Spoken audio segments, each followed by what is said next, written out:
So kapag sinabing Kapaskuhan, hindi lang ito sa mga regalo, sa mga Christmas lights, sa mga Christmas tree, pagkain, o sa mga material things na ma-receive natin.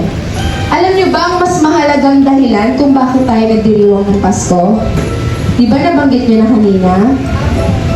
Ang Pasko ay kwento ng pagmamahal ng Diyos sa atin. Huwag natin kalimutan kung ano nga ba yung essence kung bakit namin ginagawa ito. Nawa, tanggapin niyo lahat ng handog namin na ito. Nandito din kasi tayo ngayong araw para magsaya at mag-enjoy. Kaya ang next part ng program natin, syempre, yung games na. Okay ba sa inyo yun? Ayan. Magbigay ng flavor ng ice cream. 1, 2, 3, go!